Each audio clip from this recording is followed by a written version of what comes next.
First of all we will have to solve and after solving this we will find an equation.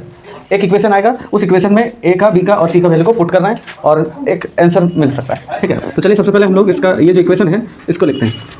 A plus B ये 2a minus 3b plus सी minus 2a minus 3b ये सी। Okay, अब ये a plus B इस वाले bracket के हर एक term के साथ इंटू होगा।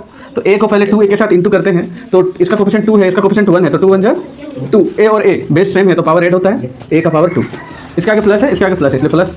अब a को इसके साथ करते हैं तो माइनस और प्लस क्या होता है, माइनस 3 1 जा 3, और a और b को करोगे तो a भी होगा। a को c के साथ करो, यस, a के आगे प्लस है, इसके आगे प्लस है तो प्लस प्लस प्लस। a और c को इंटू करोगे तो क्या होगा, ऐसी देखो इधर हो गया। b से करो, b और 2a को इंटू करोगे तो 2ab होगा, माइनस और प्लस माइनस। b और 3b को इंटू करोगे तो 3b का स्क्वायर होगा, क्योंकि इसका कोफिशिएंट कुछ नहीं तो 1 है, इसका कोफिशिएंट 3 है, तो 3 1 जा 3 प्लस और माइनस माइनस। b और b स्क्वायर हो गया। अब b को c के साथ करो, ठीक है, तो प्लस और प्लस प्लस b और c क्या होगा, bc।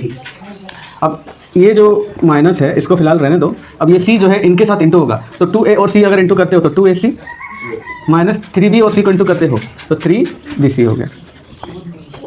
अब 2a square as it is जैसा इसको ऐसे उतारो, ये ac plus 2ab minus 3b का स्क्वायर प्लस bc। अब ये माइनस ब्रैकेट के हर एक टर्म से इंटू होगा, तो माइनस और यहाँ कुछ प्लस है तो minus plus minus 2ac minus minus plus 3bc। और देखो लाइक टर्म ढूंढो, मतलब जिसमें वेरिएबल सब हो, वेरिएबल सब कम रहेगा। ठीक है कहीं a स्क्वायर है कहीं, एक ही है ना, तो उसको रहने दो। ab है कहीं तो 3ab 2ab और ab नहीं है कहीं, हो गया। ac को उतारते हैं, ac माइनस 2ac, ac को भी हो गया, ab भी हो गया, ac भी हो गया। अब bc ढूंढते हैं, यहाँ पे प्लस bc और है प्लस 3bc। अब b स्क्वायर एक ही है तो प्लस 3b स्क्वायर। ठीक, a स्क्वायर अकेले है तो a स्क्वायर को रहने दो। अब 3ab में से 2ab माइनस और प्लस माइनस होता है, तो 3ab में से 2ab हटेगा तो एक ही ab बचेगा, 2ac में से एक ac हटेगा तो एक ही ac बचेगा। बड़े के आगे जो साइन होता है यहाँ भी वही नहीं, प्लस प्लस प्लस होता है, 3bc और 1bc, तो यहाँ पे क्या हो जाएगा 4bc प्लस 3b का स्क्वायर। हो गया। ये इक्वेशन को मतलब सॉल्व करने के बाद एक नया इक्वेशन हम लोगों को ये मिला है। ठीक है, और इनका सॉल्व हम लोग करके इतना ले आए हैं और एक नया इक्वेशन मिला है। तो इस नया इक्वेशन में हम लोग a का, b का और c का वैल्यू को पुट करके देखते हैं कि आगे आंसर क्या आता है। तो यहाँ से इरेज करेंगे,